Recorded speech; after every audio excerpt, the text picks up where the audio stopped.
Buzz, and this is Jonathan McKinney. Indeed it is. And you're watching another episode of Writing, Talking and Dog Walking. That's correct. So today we're going to be talking about the lie your protagonist believes. Right. This pertains to your character's, your main character's story arc, right? And it's a bit of a complicated theory. It's not that complicated, but it's not. It's relevant to the fact that your character, your protagonist, goes on a journey where they believe something about the world, and through the story they learn that it's not right, and they learn the truth about the world. Right. Or their world, or a situation. Yeah, usually I think we're talking about, this is going to be an interesting one, excuse me. Usually we're talking about something interior, something emotional for the character, something that pertains to the way that they see the world, like you say, but that isn't necessarily like, you know, the obvious one we talked about even when we were thinking about this video is the Matrix. But the Matrix isn't really a good example of this because, yes, Neo believes that the real world is the real world, but that's not the lie the protagonist believes. The lie the protagonist believes is not even a lie, really. It's just a lack of information that he has. It's am I special, essentially? But the good example of a lie the protagonist believes that I think really represents this well, and it's something you can learn from yourself, is Jack Skellington in The Nightmare Before Christmas. Right. So he, after the first 5 minutes of that movie, The Nightmare Before Christmas, he sings a big song about how he longs to be anything other than the king of Halloween. And then he discovers Christmastown and discovers that there's a version of him in Christmastown, which is Santa Claus, and he gets obsessed with this idea. Sandy Claus, yeah. He becomes obsessed with this idea of replacing Santa Claus at least just once, and that will give him the satisfaction, the catharsis, the fulfillment that he's looking for, the thing that he's been longing for and singing about. And the really good visual clue as to what the lie is in that film is presented by Sally, who follows him around as he sings that song, right? Yes. Sally, the rag doll, who was created by Dr. Finkelstein, who's horrible, by the way. Who's horrible, yeah. I hate Finkelstein. He gives me the absolute heebie-jeebies. Right, the Wiggins. The Wiggles. The Wiggins. The Wiggles. Right, so, so Jack believes that Christmastown is the answer to his sadness and his longing. funk. Yeah, his quag. But the truth is, it's Sally. That's why he ends the film smooching her on his little, you know, curvy cliff But thing. the lie that the protagonist believes is something you can use. As I say, in The Night Before Christmas, you follow the protagonist on their journey to discovering whether or not the lie they believe to be true is a lie or not. They believe it's to be true, so they follow it. And their journey, their character arc, is through the discovery that that is a lie. Right. And the in terms of The Nightmare Before Christmas, the story hinges on Jack's pursuit of Christmastown. When he comes back from Christmastown, he goes to the town hall meeting. The town meeting tonight, right? Yeah. And then he sings his little song about how Christmas is going to be great and gets them all excited about Christmastown. He has his own sort of secrets about it because he's like, they don't really understand blah blah blah. So where you can apply this to your writing is you can follow your character and learn with your character. So your audience discovers the truth with your character. That was seamless. If you keep in your protagonist's POV, right? So you as the writer, you make your audience believe. We have to stop because she's pooing again. If you keep your POV rooted in your protagonist, right, your audience will then learn at the same rate as your protagonist does. So you go on the journey with them. Right. Yeah, you want the audience to be aware on an emotional level of this lie, this falsehood. And again, speaking to The Night Before Christmas, Sally, who is the truth, if you like, of what he's longing for, she understands that Christmastown, or the idea of replacing Santa Claus as the kind of king of Christmas or whatever, that is a bad plan for Jack. Yeah, it's bright, right? So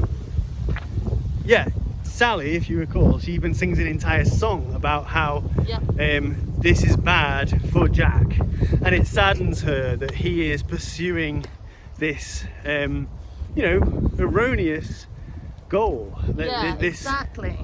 And the thing is, if your audience is on the shoulders of your protagonist and believing that lie with them, but they might learn the truth before your protagonist. Yeah. So they start to realize it a little bit earlier, and they start to see that image unravel before them, and then have to watch your protagonist realize too. It both keeps your audience on a level with your protagonist, right, but also a little bit ahead of them, so they get both the benefit of experiencing the story at the same rate, right, and having that little bit of extra knowledge that makes them sort of prepared. And that's something that you can play with as well. Yeah, if you're aware of what you're doing, you can do it on purpose. And if you're doing anything on purpose as a writer, your writing is going to be better for it. So you can, if you're aware that you've got this lie that your protagonist believes, and you know what it is, you know what the truth of the matter is, right? It's Sally or whatever.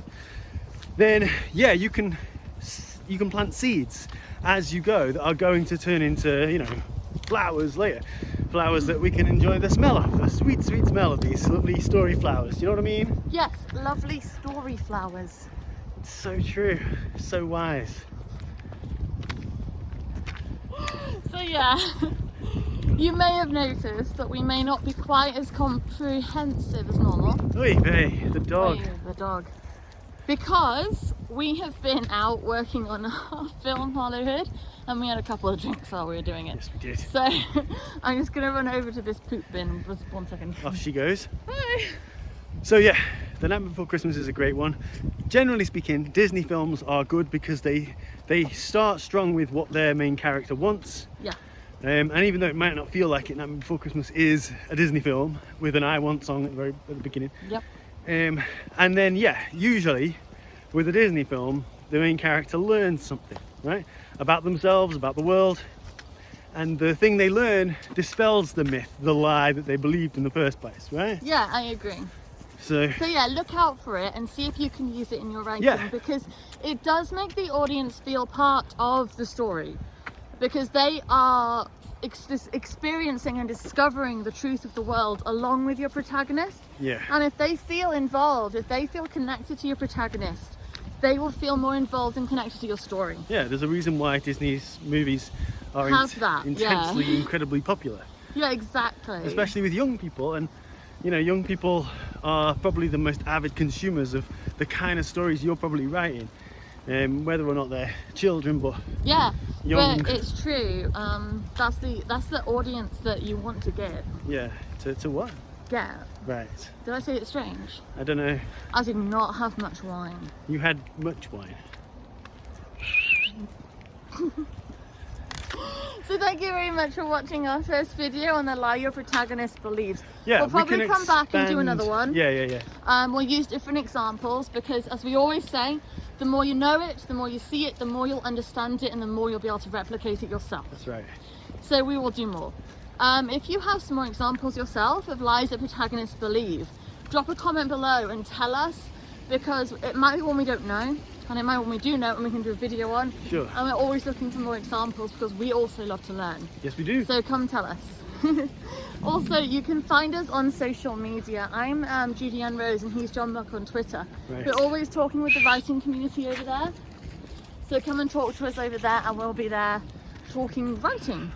That was really cromulent how I said that. Yeah, it was. Molly was just eating a rancid old apple. Good for Molly. Grim. So grim. If you could do me a massive favour, if you could like this video and subscribe to smash this channel. The like button. Oh, yeah, smash the like button. Smash it.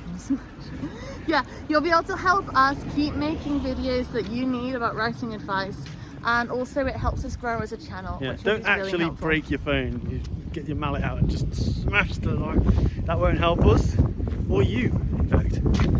He's not wrong, to be fair. Molly? Yeah, do that. So yeah, come and subscribe, come and talk to us, come and tell us what you want us to talk about, and we will do our best to fulfill those needs. Yes, we will. So thank you very much, and we'll be back again soon. All right, Bye. awesome. Keep writing. Bye-bye.